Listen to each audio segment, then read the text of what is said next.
নমস্কাৰ সকলোকে মই যে আপোনালোকৰ আগত আম গছৰ গ্ৰাফটিংটো কেনেকৈ কৰা হয় তাকে আপোনালোকক মই দেখাব বিচাৰিছোঁ আৰু আম গছৰ গ্ৰাফটিংটো কৰিবৰ বাবে আমাক কেইপটমান বস্তু লাগিব। প্ৰথমতে আমাক লাগিব আমাৰ লোকেল আম গছৰ পুলি এডাল লাগিব।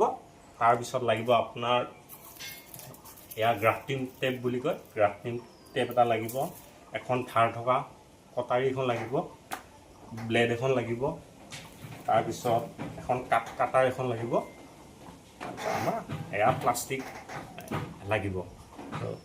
তাৰ পিছত আমি এই গ্ৰাফটিংটো কৰিবৰ বাবে আমাক ভাল জাতৰ আমাৰ আমৰ এটা ডাল এটা লাগিব আৰু সেই ডালটো আমাৰ ঘৰতে এজোপা খুব ধুনীয়া ভাল জাতৰ আম এজোপা আছে।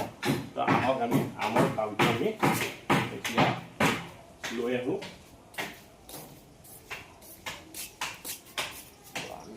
ইয়াত চাব পাৰে মই ইয়াৰ পৰা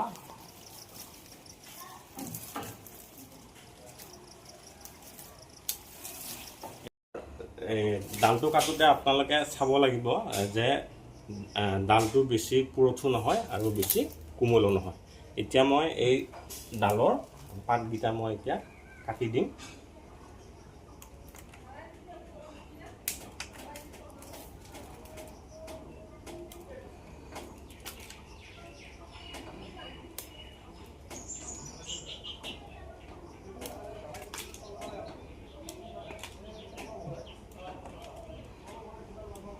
এয়া কটাৰ পিছত এনেকুৱা দেখা হ'ব।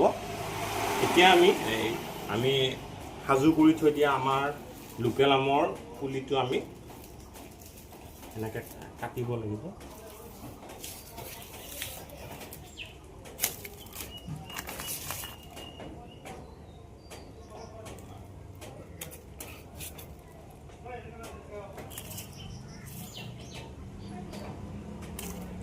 তাৰপিছত এই ব্লেডখনেৰে ধুনীয়াকৈ মিলাই দিব।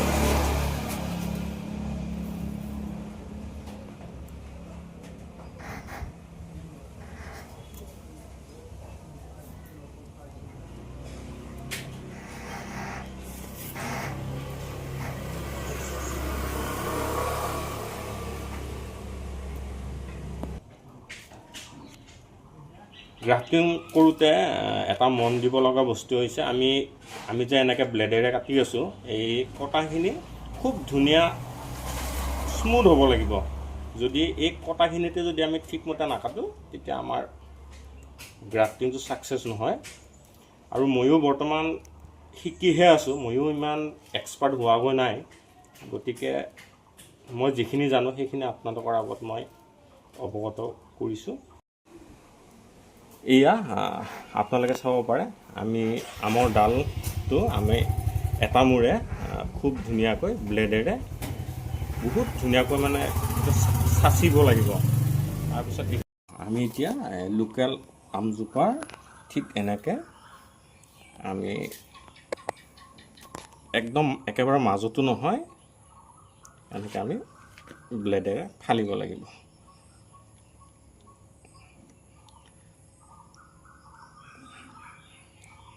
এই অংশটো মানে যিমানলৈকে আমি ফালিছোঁ সিমানলৈকে যাতে আমি সোমোৱাই দিব পাৰিম সেই হিচাপত আমি এই বস্তু ইয়াতে ফালিব লাগিব। গতিকে আমাৰ হৈ গৈছে ফলাটো। এতিয়া আমি এই আমৰ ডালটি আমি য'ত আমি ফালিছোঁ লোকেল আমৰ পুলিটো তাতে আমি এনেকৈ ধুনীয়াকৈ এটা চাইডে চাব যাতে এটা চাইডে খুব ধুনীয়াকৈ মিলি যায় বস্তুটো। আমি এনেকৈ এতিয়া হৈ গ'ল, চাব পাৰি ধুনীয়াকৈ মিলি গৈছে। এতিয়া আমি এই গ্ৰাফটিং টেপেৰে আমি মেৰিয়াই দিম।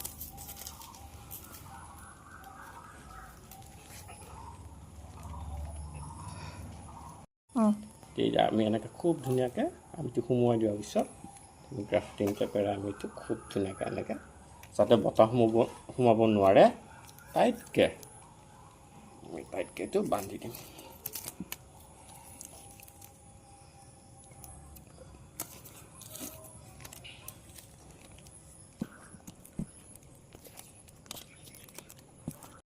যোনফালে আমাৰ নতুন পাত ওলাব সেই অংশটোহে আমি প্লাষ্টিকেৰে আমি নাঢাকোঁ।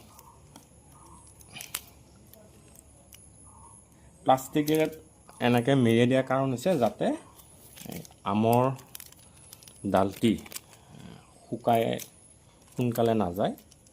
শুকাই গ'লে আমাৰ গ্ৰাফটিংটো আমাৰ ছাকচেছ নহ'ব। সেয়েহে আমি এনেকৈ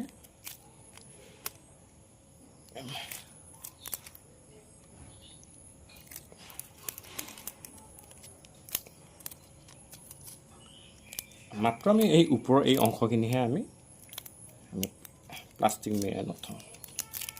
তো আমি এনেকৈ হৈ গ'ল আমাৰ প্লাষ্টিক এনেকৈ মেৰুৱাই দিয়া। এতিয়া আমি এইটো এটা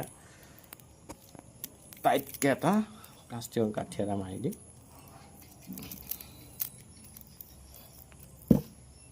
আমাৰ এইটো হৈ গ'ল আৰু এটা দি দিছোঁ।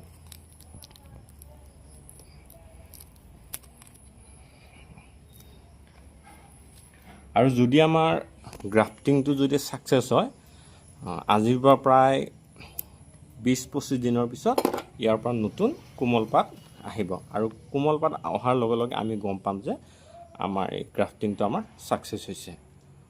আৰু এতিয়া যাতে এই আমৰ ডালটি যাতে শুকাই নাযায় তাৰ কাৰণে আমি এনেকুৱা, এইটো অনলাইনত কিনিব পাৰে, এনেকুৱা এটা প্লাষ্টিকৰ পেকেট হয়।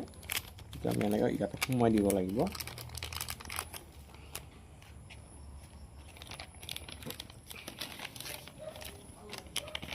এনেকৈ সোমোৱাই দিব লাগিব। সোমোৱাই দিয়াৰ পিছত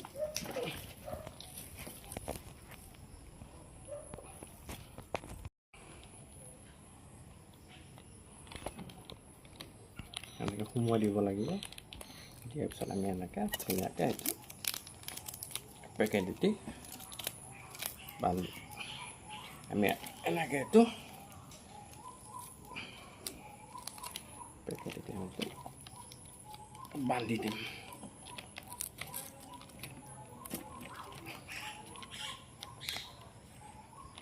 আৰু এতিয়া আমাৰ গ্ৰাফটিং কৰা আমাৰ হৈ গ'ল।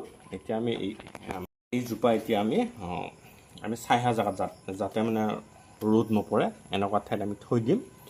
আৰু যদি আমি গমেই পাম, যদি 20-25 দিনমানৰ পিছত আমি এইটো চেক কৰি চাম, আমি ইয়াৰ পৰা দেখিবলৈ পাম যদি গ্ৰাফটিংটো আমাৰ হৈছে, তেতিয়াহ'লে ইয়াৰ পৰা নতুন পাত ওলাব আৰু তেতিয়া আমাৰ গ্ৰাফটিংটো সফল হোৱা বুলি আমি ক'ব পাৰিম।